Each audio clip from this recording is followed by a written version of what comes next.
Les amis, avant de commencer cette vidéo, laissez-moi remercier un petit peu le sponsor du jour qui n'est autre que Car Vertical.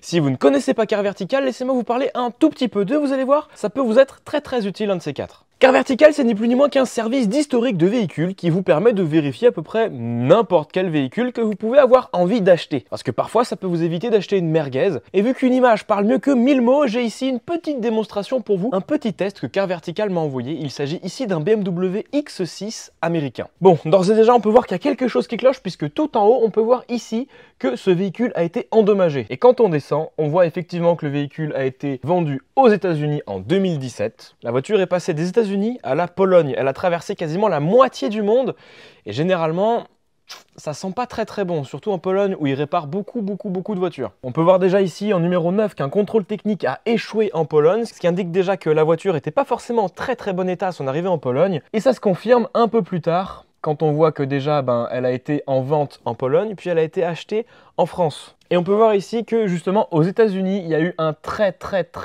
gros choc qui a coûté entre 40 000 et 50 000 $ de réparation, des photos du véhicule accidenté. Et là, on peut voir que ça a tapé extrêmement fort. Donc là, on a pas mal de photos de la voiture accidentée, même l'intérieur, tout était absolument défoncé. Quand on va un peu plus loin encore sur Car Vertical, on peut voir ici en 2020, donc un an plus tard, la voiture complètement réparée. Donc si jamais ce genre de service là vous intéresse, n'hésitez pas à aller voir les liens en description. Comme d'habitude, je vous ai négocié un petit code promo qui est directement inclus dans le lien. Donc les amis, retour à la vidéo.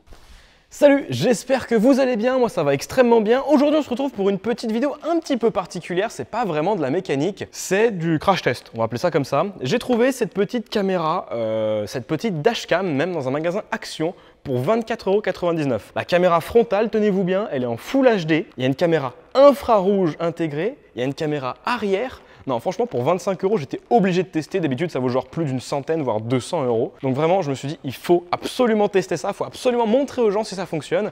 Et pour ce faire, attention, j'ai pas n'importe quel cobaye. Préparez-vous, j'ai cette petite 206 RC. Et vu que c'est mon daily, que je fais pas mal de kilomètres avec, eh ben, je pense que c'est un très bon cobaye pour ceci. Donc attention les amis, c'est parti. Unboxing, je vais chercher mes ciseaux.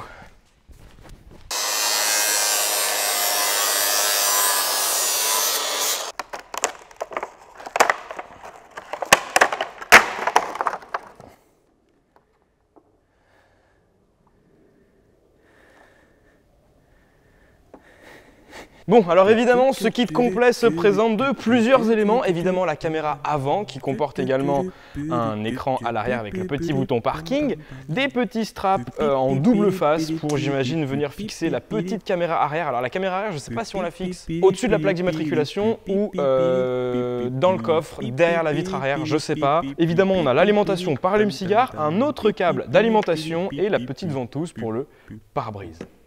C'est parti, on attaque directement dans la voiture.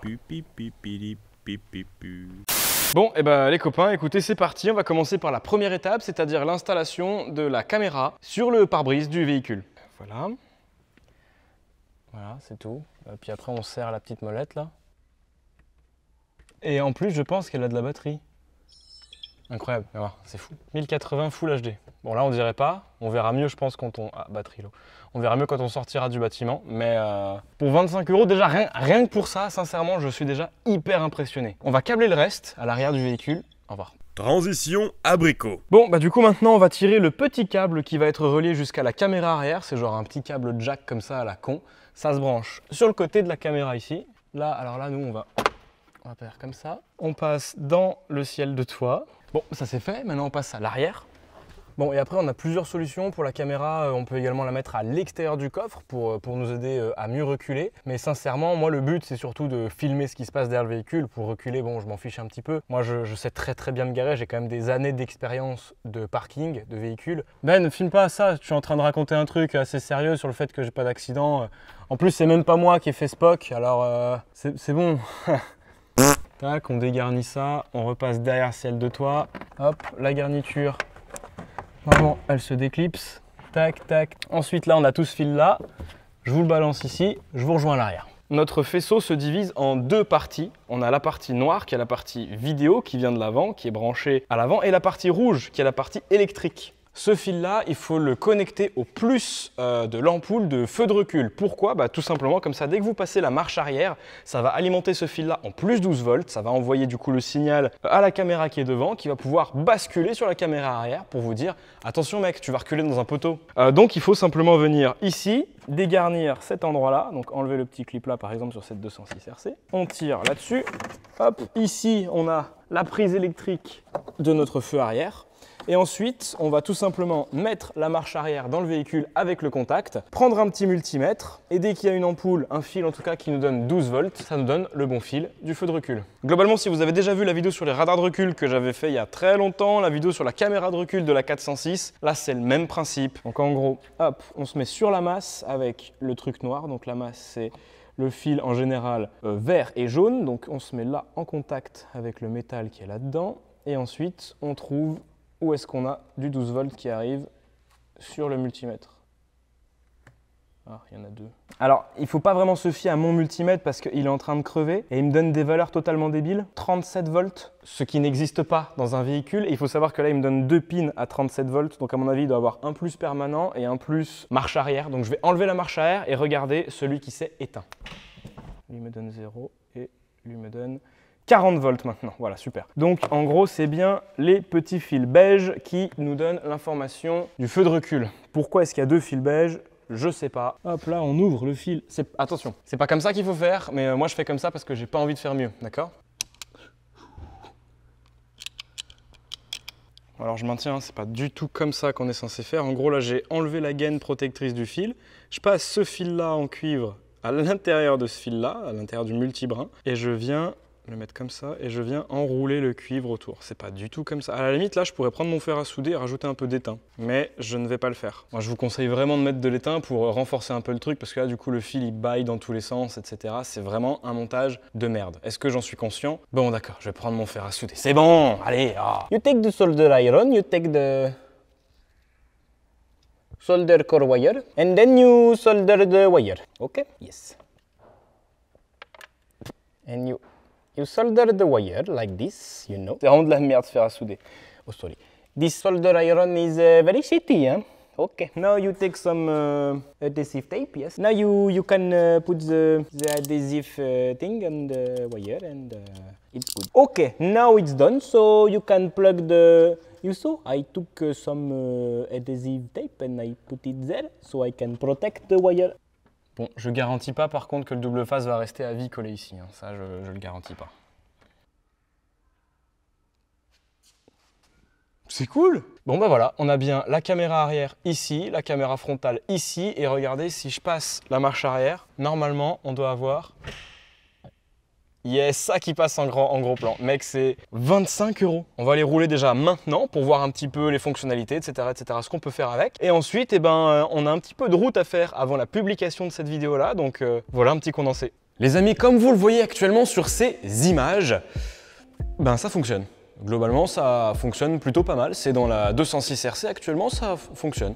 Ça filme devant, ça filme derrière, ça fonctionne.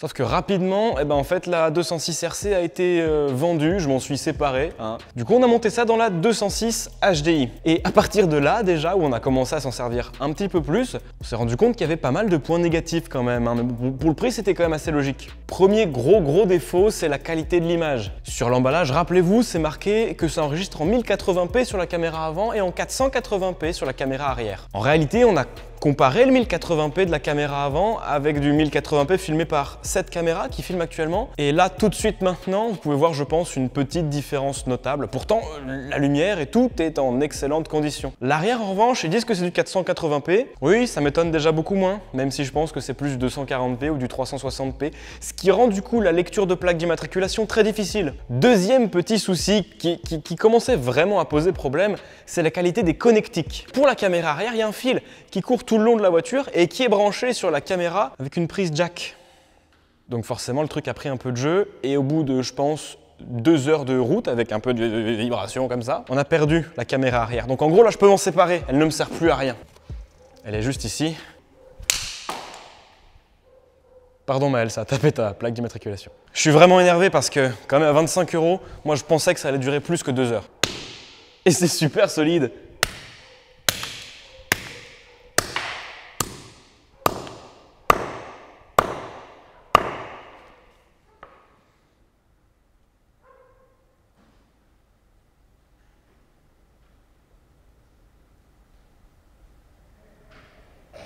Ça vraiment nul.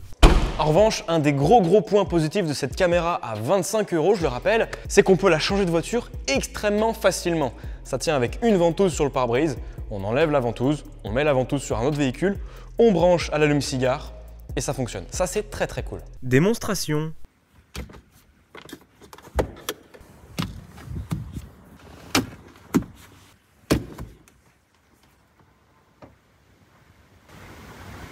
Bon, en revanche, là, on va vraiment arriver sur les gros points négatifs de la caméra, ce qui me font un petit peu dire que c'est peut-être pas forcément la meilleure caméra dashcam du monde. C'est par exemple qu'on ne bite rien à la caméra. Mais genre, littéralement, on ne bite rien, donc c'est pas foufou. Des fois, la caméra, elle tourne à l'arrêt, des fois non, des fois on est obligé de la débrancher pour qu'elle arrête de tourner, des fois elle arrête toute seule.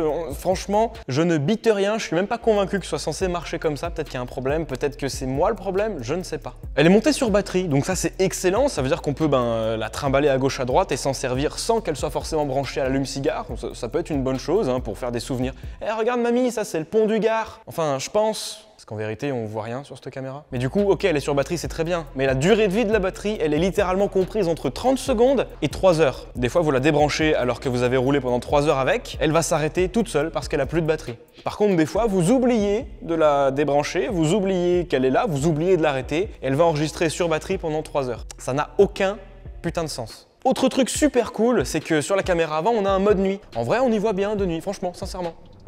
Vraiment. Franchement. On sait juste toujours pas lire des plaques d'immatriculation à cause de la résolution pourrie, mais franchement, ça va.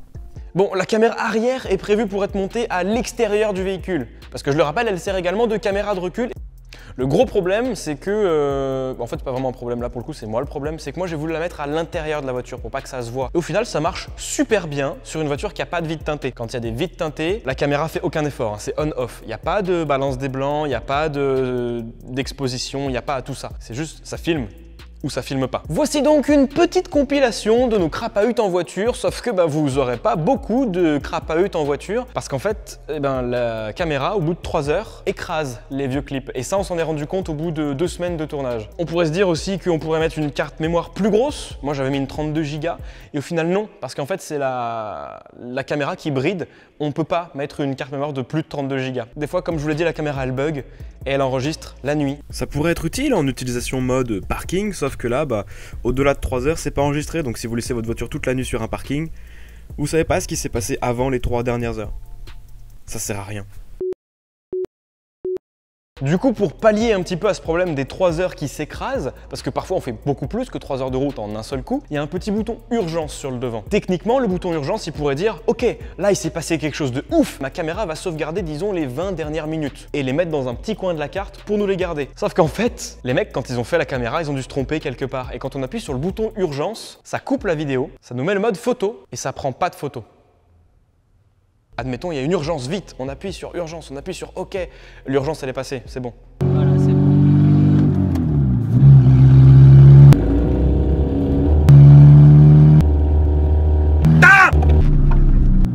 Ah oh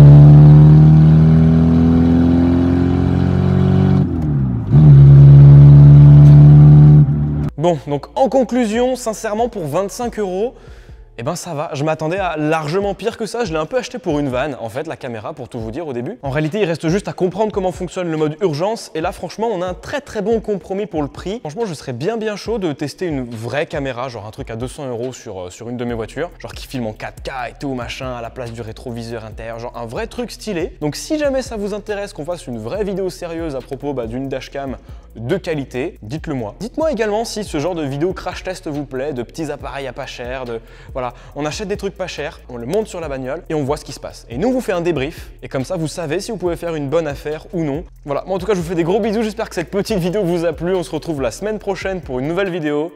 Ciao tout le monde.